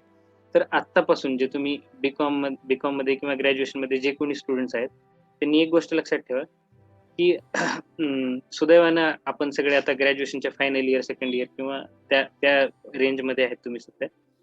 मी सुद्धा प्रिपेअर करताना ग्रॅज्युएशनच्या माझ्या सेकंड इयरला चालू केलं होतं काय आपण ग्रॅज्युएशन झाल्यानंतर जेव्हा प्रिपेअर करायला चालू करतो त्यावेळेस लेट्स फेस इट आपल्यावर जिम्मेदाऱ्या असतात. आपण फार दिवस असं लायब्ररीमध्ये बसून पुस्तकं नाही वाचू शकत. पण जेव्हा तुम्ही सेकंड इयर थर्ड इयर पासून हळूहळू गोष्टी प्रिपेअर करत जाता आणि ज्यावेळेस तुम्ही फायनल इयरची एक्झाम देऊन ग्रॅज्युएट होऊन बाहेर पडतात त्यावेळेस तुम्ही इतके प्रिपेअर्ड पाहिजेत की कुठलीही एक्झाम समोर आली तर you are there. Okay, so initially तुम्ही आता चालू करताना सगळ्यात महत्वाचा मुद्दा जे फायनान्शियल न्यूज आहेत त्यासाठी मोस्टली एडिटोरियल जे आहेत त्याच्यामध्ये इंडियन एक्सप्रेस आहे, इकॉनॉमिक टाइम्स आहे, वाचत चला, जस्ट बघत चला. इनिशियली त्याच्यामधल्या गोष्टी आपल्याला थोडा जड जातील की नेमकं काय आहे, बाय मंथली पॉलिसी काय आहे, रेपो रेट म्हणजे खाली आला म्हणजे काय झालं, त्याच्यावर लोक एवढे का चिंता करायला, जीडीपी खाली वर झाला म्हणजे नेमका मुद्दा काय. तो इनिशियली एकदम नाही समजणार कुठलीही गोष्ट. पहिले तरी हे अझ्युम करू नका की आपण एखादी गोष्ट करायला चालू केली म्हणजे ती म्हणजे पहिल्याच फेज मध्ये तुम्हाला यश भेटेल असं होत नसतं. आपण ज्या वेळेस काहीतरी पर्टिक्युलरली कॉम्पिटेटिव्ह एक्झाम हे जे वर्ड आपण वापरतो, कॉम्पिटेटिव्ह स्पिरिट जे आहे ते फेल होण्यासाठी तयार होण्याचं आहे. तुम्ही ज्यावेळेस कुठली गोष्ट चालू करता त्यावेळेस start by doing it badly. Initially एकदम असं नाही होणार आहे की तुम्ही पहिल्या दिवशी काहीतरी इकॉनॉमिक आर्टिकल वाचलाय धाडकन तुम्हाला सगळी इकॉनॉमी लक्षात आली, असं नाही होणार आहे. चालू करा वाचायला, हळूहळू चालू करा. पहिल्या दिवशी वाचताय त्याच्यानंतर त्या रिलेटेड दुसऱ्या तिसऱ्या दिवशी काहीतरी अपडेट येईल त्यावेळेस तुम्हाला आणखीन जास्त समजेल. सो सध्या इनिशियली इकॉनॉमिक न्यूज ज्या आहेत त्या फॉलो करा आणि मोस्ट इम्पॉर्टंटली बेसिक ज्या अर्थमॅटिक स्किल आहेत, बेरीज वजाबाकी गुणाकार भागाकार, एवढंच करा. बाकीचा जो सिलेबस त्याला जोडून आहे, नंतर इंटरेस्ट आपल्याला कॅल्क्युलेट करायचा असतो किंवा टाइम अँड वर्क आहे, problem on trains, data interpretation, हे सगळे जे टाइम टू टाइम त्याच्यावर एक सर्टन अप्रोचेस डेव्हलप करून आपण सॉल्व्ह करू शकतो. ओके, बट मेनली अर्थमॅटिक्स जो आहे तो तयार करावा आणि त्यानंतर जनरल अवेअरनेसचे जे मुद्दे आहेत त्याच्याकडे थोडंसं लक्ष द्यावं. क्वांटिटेटिव्ह ऍप्टिट्यूड, संकेत यांचा क्वेश्चन आहे, क्वांटिटेटिव्ह ऍप्टिट्यूड आणि रिझनिंग एबिलिटीसाठी स्पीड कशी वाढवावी. ओके, एक छोटासा डेमो घेऊया आपण, स्पीड कशी वाढवावी याचा. आपल्यापैकी सगळ्यांनी 30 पर्यंत पाढे लहानपणी कधीतरी पाठ केले असतील, बरोबर आहे. पण एक्झाम मध्ये ज्यावेळेस तुम्हाला विचारलं जातं त्यावेळेस 30 पर्यंतचेच पाढे असतात असं नाहीये. आपल्याला काहीतरी रॅन्डम कॅल्क्युलेशन विचारले जातात, की समजा आपल्याला विचारलं जातं 47 इंटू 6, ओके, 47 गुणिले 6. आता हे कॅल्क्युलेट करताना जे आपण बेसिक मेथड करायचो आधी, 6 7 42 आले 2, हातचे वाले 4, 6 इंटू 24, ही हा एक त्याच्यामधला क्लासिक वे झाला करण्याचा. एक छोटीशी ट्रिक सांगतोय. ट्रिक म्हणण्यापेक्षा एक थोडस समजून बघायला. 40 जे आहे त्याच्यामध्ये 7 जो आहे तो एकक स्थानी आहे आणि 4 जे आहे ते दशक स्थानी आहे, बरोबर आहे. म्हणजे थोडक्यात ह्याला 40 अधिक 7 म्हणू शकतो आपण, बरोबर आहे. आता आपल्याला 4चा तर पाडा पाठ आहे. 4 सक 24 म्हणजे किती झालं? 240. 7 सकून 42. तर उत्तर आलं आपल्याकडे 282. ओके. आता हा जो पार्ट मी इथे लिहून एक्सप्लेन केलाय तो पूर्णच्या पूर्ण डोक्यामध्ये करता येऊ शकतो, की 4 सक 24 म्हणजे 240 आणि 7 सकून 42, 240 आणि 42 282. ह्या काही छोट्या छोट्या गोष्टी आहेत ज्या आपण म्हणत आहे ना, की जर तुम्हाला स्पीड वाढवायची असेल तर तुमच्या बेसिक्स परफेक्ट पाहिजेत. डायरेक्ट शॉर्ट ट्रिक असा काही प्रकार नसतो, त्या एक्झिस्टच करत नाही. ते फक्त आणि फक्त हवं आहे की तुम्हाला एक इम्प्रेस करण्यासाठी असं काहीतरी धाडकन असे काहीतरी तुमच्या समोर सांगितलं जातं की हे असं ह्याच्यात ऍड करा त्याच्यात ऍड करा, असं काही होत नसतं. बट जसं तुम्ही बेसिक्स जेवढे पक्के ठेवाल, हे आपण ज्या खूप लहानपणी गोष्टी शिकलेल्या आहेत, ही संख्या दशक स्थानी असते, ही एकक स्थानी असते, या जोरावर तुम्ही हे जर एक पर्टिक्युलर लक्षात आली मेथड तर कुठलाही गुणाकार तुम्ही सहज करू शकता, बरोबर आहे. तसंच जर आपण गुणाकाराच्या बाबतीमध्ये बघायला गेलं, की आता समजा आपल्याला 11चा वर्ग काढायचा, ओके, 11चा वर्ग. 11चा वर्गचा अर्थ काय होतो? फर्स्ट ऑफ ऑल 11 गुणिले 11 म्हणजे काय? 11ची 11 वेळेस बेरीज, बरोबर आहे. 11ची 11 वेळेस बेरीज करताना 11ची 10 वेळेस बेरीज काय येते? 110. त्याच्यामध्ये 11 आणखीन एक तयार करायचं, 121. लक्षात येते की शॉर्ट ट्रिक्स असा काही वेगळा प्रकार नसतो. तुम्ही ज्यावेळेस एक पर्टिक्युलर अप्रोच तुमच्या समोर ठेवता, तुमच्या बेसिक लाईन मध्ये ज्यावेळेस तुम्ही असता त्यावेळेस तुमचा अप्रोच काय होतो ते डिपेंड करतं. आणि रामेश्वर शिंदे यांनी जो क्वेश्चन विचारलेला आहे 856 इंटू 444, ओके. सी असे ज्यावेळेस तुम्हाला मल्टिप्लिकेशन एक्झाम मध्ये विचारले जाते त्यावेळेस क्लिअरली एक्झामिनरला हे माहित असतं की तुमच्याकडे कॅल्क्युलेटर नाहीये. त्यावेळेस आपल्याकडे A B C D E असे ऑप्शन्स असतात आणि फक्त एकक स्थानावरून तुमचा आन्सर निघतं त्याच्यामध्ये.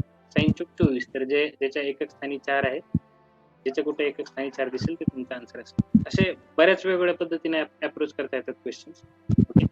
पर्टिक्युलरली मॅथ्स मध्ये तुम्हाला इतका क्रिएटिव्हिटीला ॲम्बिट मोकळा आहे, तुम्हाला जे काही करायचं तुम्ही करू शकता, ओके.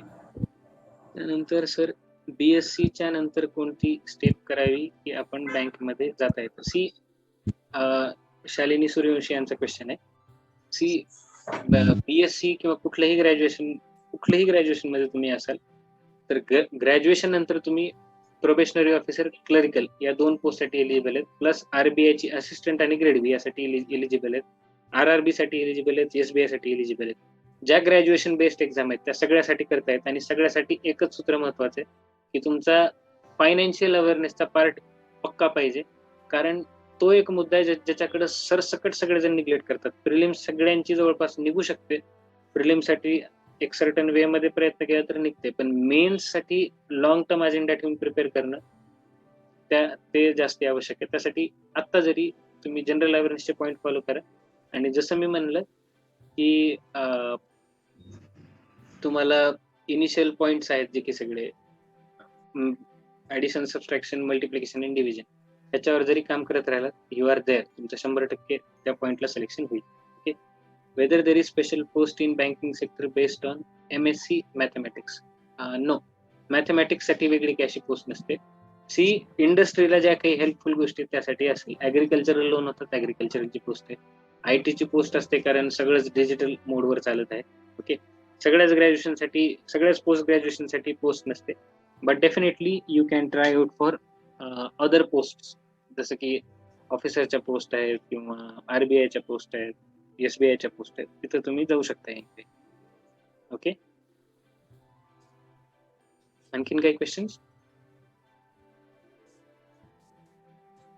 बँकिंग साठी अदर स्किल काय करावी? किरण बामणे यांचा हा क्वेश्चन आहे. बँकिंगसाठी ऑदर स्किल काय करावी? चांगला क्वेश्चन आहे. ऑदर स्किल काय करावी, की फर्स्ट ऑफ ऑल आपण आपल्या सिलेबसचं एम्बिट लक्षात घेतलं पाहिजे, की आपल्याला नेसेसरी काय काय आहे. ज्यावेळेस एक्झामिनर एक्झाम डिझाईन करत असतो त्यावेळेस त्याला तुमच्याकडून काहीतरी विशेष स्किल्स एक्सपेक्टेड असतात. ओके, फर्स्ट ऑफ ऑल जे आपण मॅथ्स कडे बघतो, मॅथ्स म्हणजे फक्त नंबर नाहीये. मॅथ्स मध्ये जर तुम्ही एखादा क्वेश्चन, काही लोकांना सॉल्व्ह करायला 1.5 ते 2 मिनिट लागतात, जे काही लोक 5 ते 7 सेकंदात सॉल्व्ह करू शकतात. तो फरक असतो तुमच्या दृष्टिकोनाचा, अप्रोचचा. तो तुमचा दृष्टिकोन डेव्हलप होणं, ह्यासाठी तुमची जी चौकस बुद्धिमत्ता आहे ती एकाच वेळी तुम्हाला 3-4 वेगवेगळे अप्रोच समोर ठेवता आले पाहिजेत आणि त्यातला जो सगळ्यात बेनिफिशियल आहे तो चूज करता आला पाहिजे. ती सगळ्यात मोठी स्किल आहे जी मॅथ्स तुम्हाला देऊ शकते. मॅथ्सची प्रॅक्टिस जी तुम्हाला देऊ शकते. जे मॅथ्स मध्ये आपल्यापैकी कोणी जर रामानुजनचं नाव ऐकलं असेल, श्रीनिवास रामानुजन, त्यांचं एक एक फार सुंदर वाक्य आहे की unless any expression is an act of God, I do not approve it. की कुठलंही जे मॅथमॅटिकल एक्सप्रेशन आहे ते काहीतरी दैवी संकेत देत असतं. आपण थोडक्यात दैवी संकेत नाही समजू आपण त्याला, किंवा दैवी संकेताच्या भानगडीमध्ये नको जायला, बट त्याचा काहीतरी व्यावहारिक अर्थ होतो हे तर नक्कीच आहे. की मॅथ्स मध्ये जे काही तुम्हाला मुद्दे सांगितले जातात ते ते एक इन अ वे तुम्हाला स्वतःला बूस्ट करतात वेगळ्या लेवलला, तुमचा स्वतःचा इंटेलेक्ट शार्पन करतात, जे की फक्त आणि फक्त जर तुम्ही मॅथ्सवर व्यवस्थित काम केलं तर तुमचे हे बाकीचे सब्जेक्ट डेफिनेटली सोपे जातील. कारण मॅथ्स तुम्हाला एक तो अँगल देईल, सगळ्या बाजूने विचार करायची संधी देईल, ती तुम्हाला यंत्र शिकवेल. ओके, देन BS ला कोणते पण सब्जेक्ट असले तरी नंतरच्या स्टेपमध्ये बँकिंग मध्ये जाता येते का? डेफिनेटली. मी म्हणत आहे कुठलंही ग्रॅज्युएशन असलं तरी सुद्धा तुम्ही ह्या एक्झाम मध्ये येण्यासाठी एलिजिबल आहेत. मी पर्टिक्युलरली माझं बिझनेस ऍडमिनिस्ट्रेशन झालेलं आहे, BBA झालेलं आहे. माझं BBA झालेलं असताना घरचे सगळे मागे लागले होते की तुम्ही MBA करा, MBA मध्ये चांगला स्कोप आहे, पॅकेजेस असतात वगैरे वगैरे. पण त्यावेळेस हे माझं एक कॅल्क्युलेटेड रिस्क होती की मी पोस्ट ग्रॅज्युएशन नाही करणार आणि मी फक्त ह्या एक्झामचं प्रिपरेशन करेन. आणि मी माझ्या घरच्यांना टाइम फ्रेम दिली होती की मला एवढा वेळ द्या, तेवढ्या वेळामध्ये मी 100% जॉबमध्ये असतो. टचवूड, माझ्या प्रयत्नांना यश आलं, मी तिथे राहिलो. मी बिझनेस ऍडमिनिस्ट्रेशनच्या साईड नव्हतो, पण मी जसं सरांनी थोडंसं इंट्रो मध्ये हा पार्ट सांगितला की मी आधी रेडिओ मिरची मध्ये इव्हेंट मॅनेजमेंट मध्ये काम केलेलं आहे. बट जे कामामध्ये एक स्टेबिलिटी असते आणि प्लस जर तुमचा कामामुळे जो ऑरा वाढतो, बँकिंग सेक्टरमध्ये तुम्ही फक्त इतकंसं नका बघू की आपल्याला जॉब सिक्युरिटी वगैरे आहे. हे एक सेक्टर आहे ज्याच्यामुळे तुम्ही लोकांना जी सगळ्यात कमी भेटणारी आणि जी सगळ्यात आवश्यक असणारी मदत, आर्थिक मदत, ती तुम्ही करू शकता. ओके, तुम्ही असे काही लोकांना अशा काही प्रकारे मदत करू शकता जे की इम्पॉसिबल आहे, जे त्यांच्या घरचे सुद्धा कोणी करू शकणार. सो एक फार व्हास्ट सेक्टर आहे, एक फार लार्जर सेक्टर आहे, जिथं कुठल्याही ग्रॅज्युएशनच्या लोकांना एंट्री आहे. कारण सगळे ग्रॅज्युएशनला एक अकॅडमिक पॉईंट पर्यंत मर्यादित ठेवा. तुम्हाला आता ग्रॅज्युएट बाहेर जेव्हा तुम्ही पडता त्यावेळेस समजेल की ग्रॅज्युएशन ॲज इनला आधीच्या काळात जशी व्हॅल्यू होती की ग्रॅज्युएट आहे म्हणजे जॉब लागायचा, आता तशी सिच्युएशन नाहीये. ग्रॅज्युएट झाल्यानंतर तुमच्याकडे काय ऍडिशनल स्किल्स आहेत त्यावर तुमचे एम्प्लॉयबिलिटी ठरते. ओके, आणखीन काही क्वेश्चन्स आहे?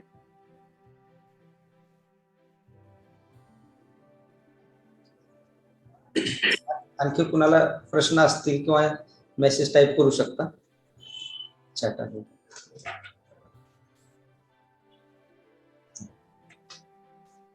धन्यवाद सर, अतिशय चांगलं असं मार्गदर्शन केलं आपण. यानंतर मी आमच्या ॲक्युअॅकचे कोऑर्डिनेटर होस्ट देशपांडे सर, कृपया होस्ट चेंज करा.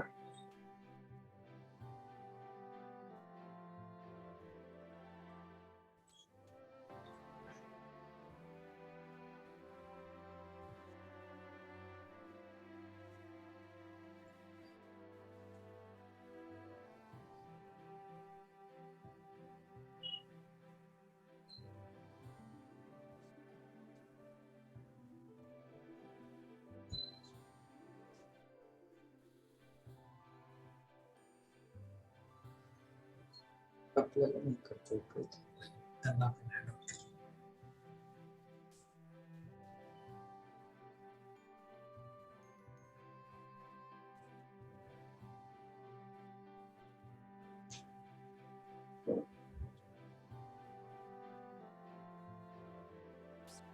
ओके.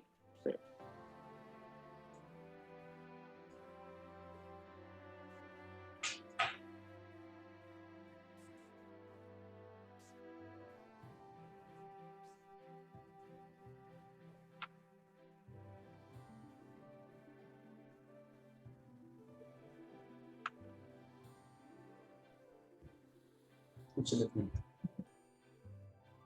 सर कृपया होस्ट चेंज करा.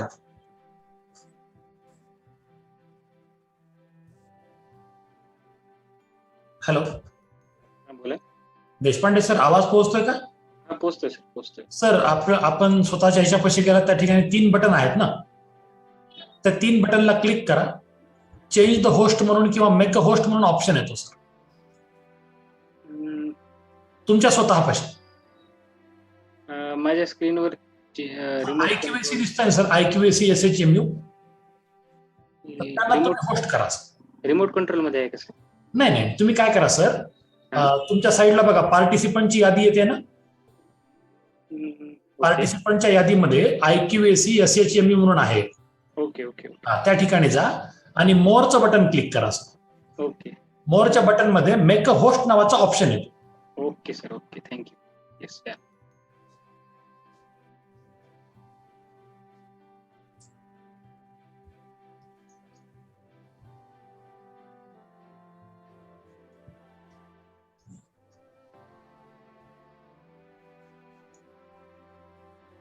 सर तुमची आधी स्क्रीन हे करा बरं, स्क्रीन शेअर बंद करा आधी. मार्गदर्शन केलात. आभारापूर्वी हे जे 5 सेशन झालेत, आज शेवटचं सेशन होतं सरांचं, याचा समारोप करतील प्राध्यापक गोरे सर.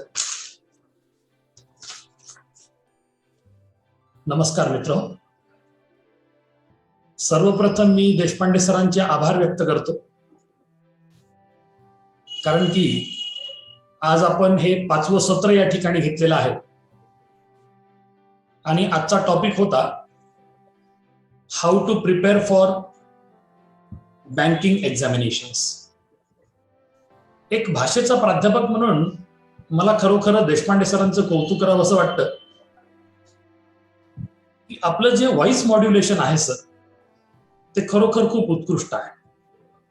कारण की ज्या वेळेला आम्ही ऍक्सेंट ट्रेनिंग किंवा फनेटिक्स नावाचा विषय शिकवतो, त्यावेळेला आपला टोन ग्रुप, आपला ऍक्सेंट पॅटर्न, आपली जी डिलिव्हरी आहे, ज्या शैलीत आपण बोलतो, या सगळ्या गोष्टींवरती आम्ही मुलांना तयार व्हायला सूचित करत असतो. आणि बरेच दिवसानंतर खरोखरच एका प्रॉपर व्हॉइस मॉड्युलेशन मध्ये बोलताना कुणाला तरी ऐकलं आणि मोह झाला की यावरती निश्चितपणे आपण भाष्य करा. तर मित्र हो, गेल्या 2-3 दिवसापासून आपण ऑनलाईन गायडन्स घेत आहात. या झूमच्या माध्यमातून आम्ही विविध तज्ञांना या ठिकाणी पाचारित केलं. जे पहिलं सत्र आपलं झालं त्याचं टायटल होतं competitive examinations, challenges and opportunities. यासाठी आपल्याला मार्गदर्शक म्हणून प्राध्यापक डॉक्टर संतोष मुळे सर लाभलेले होते. त्यानंतर आपण दुसरं सत्र घेतलं MPSC अँड इंट्रोडक्शन, जे की माझे सहकारी मित्र प्राध्यापक बंडे सरांनी सादर केलं.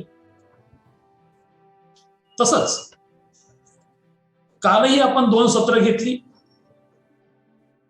म्हणजे तिसरं सत्र म्हणूया पोलीस रिक्रुटमेंट अँड प्रिपरेशन्स.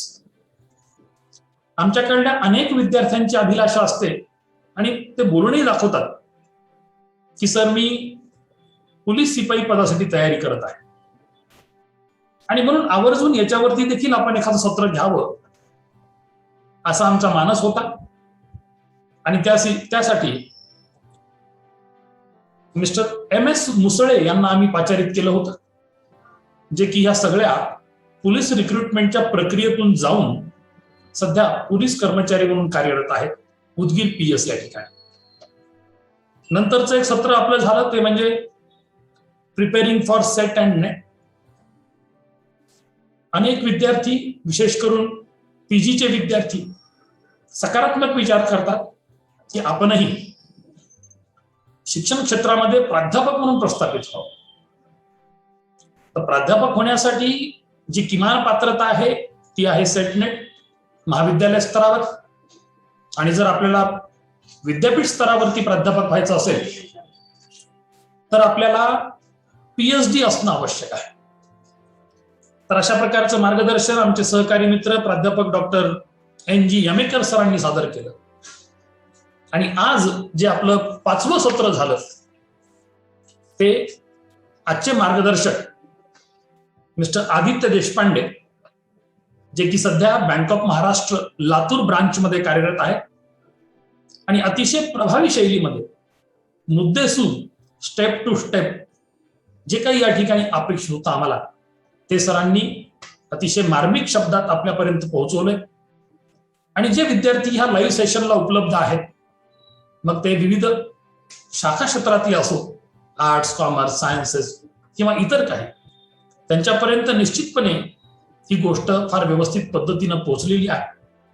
त्यांनी यातून प्रेरणा घ्यावी, बँकिंगसाठी तयारी करावी आणि साहजिकच आपलं उज्ज्वल आयुष्य आपल्या हातानं घडवावं अशी या ठिकाणी मी अपेक्षा व्यक्त करतो. तर मित्रहो, हा जो आम्ही ऑनलाईन गायडन्स फॉर कॉम्पिटिटिव्ह एक्झामिनेशन्सचा उपक्रम हाती घेतला, यासाठी आमच्याकडे 327 जणांनी रजिस्ट्रेशन केलेले. व्हॉट्सअपच्या ग्रुपमध्ये जवळपास 185 विद्यार्थ्यांनी एनरोलमेंट केलेली आहे आणि जवळपास 200च्या आसपास, एकूण 200 ते 250च्या आसपास असं म्हणायला काही हरकत नाही की याचे हे बेनिफिशियरीज आहेत.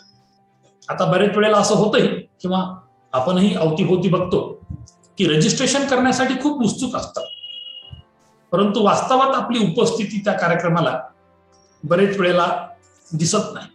आणि मला वाटते या संदर्भात देखील असाच अनुभव आम्हाला आला. 327 जणांनी जरी गुगल फॉर्मच्या माध्यमातून या कार्यक्रमासाठी रजिस्ट्रेशन केलं असलं तरी उपस्थिती मात्र फक्त दर्दींची होती, गर्दींची नव्हती, असं मला या ठिकाणी मला विशेष करून म्हणावंसं वाटतं. पण फुल ना फुलाची पाकळी निश्चितपणे या ठिकाणी आमच्या माध्यमातून किंवा इंटरनल क्वालिटी अश्युरन्स सेल आणि करिअर गायडन्स सेल, जे की आमच्या महाविद्यालयात म्हणजे श्री हावगी स्वामी महाविद्यालय उदगीर या ठिकाणी कार्यरत आहे, आमच्या माध्यमातून हा उपक्रम हाती घेतला की चला, लॉकडाऊनमुळे जरी अनेक विद्यार्थी आपापल्या घरी हेल्डअप असले तरी त्यांच्यापर्यंत आपण काहीतरी पोहोचवण्याचा प्रयत्न करू.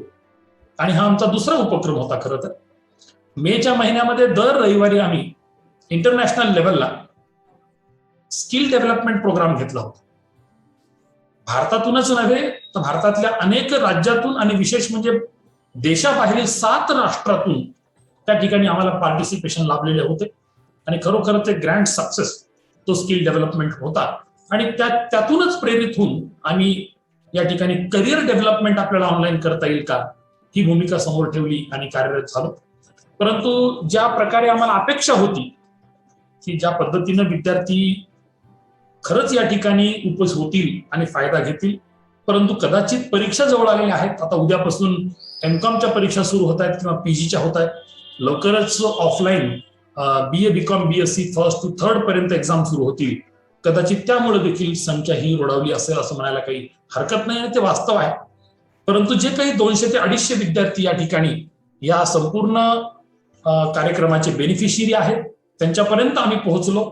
आणि साहजिकच हे सगळे व्हिडिओ प्रॉपरली एडिट केल्यानंतर आम्ही त्याला युट्यूब चॅनलवरती टाकू आणि त्याचाही फायदा इतरत्र सर्वांनाच युट्यूब चॅनलच्या माध्यमातून होईल अशी अपेक्षा या ठिकाणी व्यक्त करतो.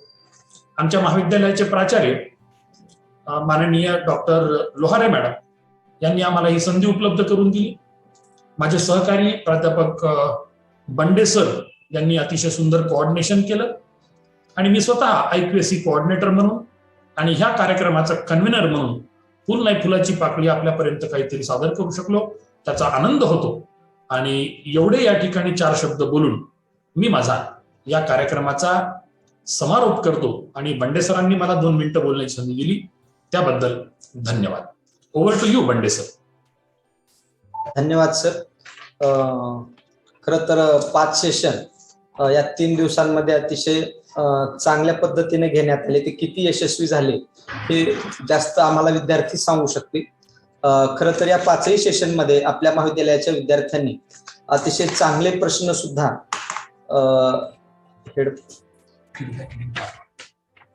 सर्व विद्यार्थ्यांना एक सूचना आहे की फीडबॅक लिंक पाठवली जात आहे, तर कृपया आपण भरून घ्यावी. खरं तर ह्या 5ही सेशन मधून विद्यार्थ्यांनी आपल्याला ज्या काही शंका आहेत, प्रश्न आहेत, हे विद्यार्थ्यांनी विचारलेले आहेत. फीडबॅक लिंक पाठवलेली आहे, कृपया आपण भरू शकता ती. या प्रसंगी म्हणजे या सत्राच्या शेवट आभार प्रसंगी मी काही गोष्टी शेअर करू इच्छितो.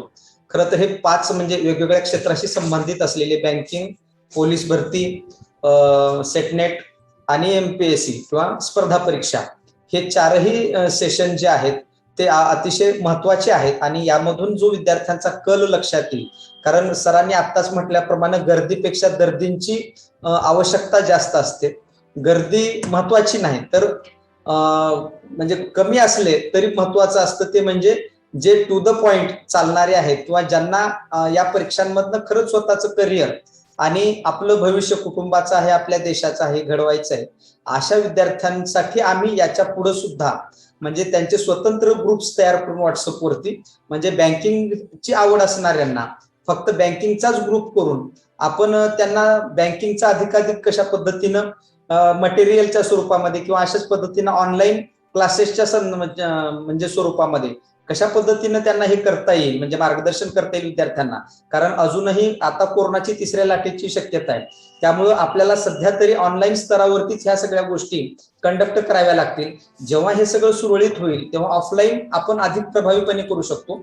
तरी सुद्धा ऑनलाईनचा एक फायदा लक्षात घ्या सर्व विद्यार्थ्यांनी की आता देशपांडे सर लातूरला आहेत, परंतु ते लगेच म्हणजे आपल्याशी अप्रोच होऊ शकले किंवा काल मुसळे सर बसव कल्याणला गेले ऍट अ टाइम, तर ते तिथून येऊ शकतात. म्हणजे ऑनलाईनच्या माध्यमातून अगदी जगाच्या पाठीवर कुठेही तज्ज्ञ व्यक्ती असतील तर ते आपल्याला लिंक होऊ शकतात. म्हणजे इथं उदगीरलाच यावं, आपल्या कॉलेजलाच यावं, याच्यामध्ये जो काही वेळ सगळ्यात महत्वाचा जो आहे टाइम इज मनी, तर तो वेळ जो वाया जात नाही, तर आपण डायरेक्ट त्यांच्याशी अप्रोच होऊ शकतो, त्यांच्याशी कनेक्ट होऊ शकतो. एखाद्या वेळेस ते आता वेळ नाही पुन्हा सांगू शकू म्हणतील, आपण चॅटबॉक्समध्ये आपण मेसेज करू शकतो प्रश्न आणि मग वेळेप्रमाणे ते कुणी तज्ज्ञ असतील तर ती मंडळी आपल्याला उत्तरं देऊ शकतील निश्चितच. म्हणून हा जो ऑनलाईनचा सुद्धा जो फायदा आहे, खरं तर कोरोना जरी वाईट असला म्हणजे संकट जरी असलं तरी संकट आपल्याला काहीतरी शहाणपण देऊन जात असतं.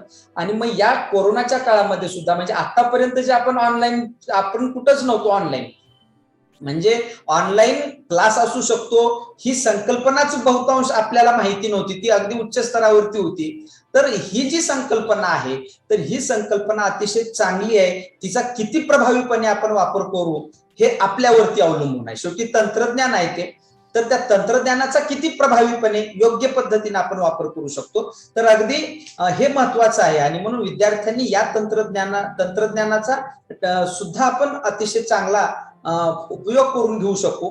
आणि यापुढं फ्युचर प्लॅन्स जे आहेत ते आपल्या व्हॉट्सअपवरती निश्चितच आम्ही शेअर करणार आहोत. आणि मग पुढे सुद्धा याला किती प्रभावीपणे आपल्याला मांडता येईल, कारण सध्या बँकिंग आणि पोलीस या 2 क्षेत्रांमधनं निघणार आहे. आपण थांबायची गरज नाही, कारण कोरोना हा संपुष्टात आल्यानंतर लगेचच परीक्षांचं अगदी मोठ्या प्रमाणावरती रिक्रुटमेंट होणार आहे. आणि म्हणूनच कारण पोलीस क्षेत्रामध्ये आपल्याला माहिती आहे सध्या अत्यावश्यक म्हणून आपण मेडिकल याच्यामध्ये रिक्रुटमेंट चालूच आहेत गव्हर्नमेंट हॉस्पिटल्स मधून, परंतु यानंतर सुद्धा म्हणजे मोठ्या प्रमाणावरती होईल. म्हणून आता आपण थांबून जमणार नाही. देशपांडे सरांनी जे सांगितलं की अगदी बीकॉम सेकंड इयर पासून किंवा पदवीच्या 2य वर्षापासून आपण तयारी केली पाहिजे. माझं 3rd इयर झालं की मग मी रिक्रुटमेंट कडे बघतो, हे पॉसिबल नाही.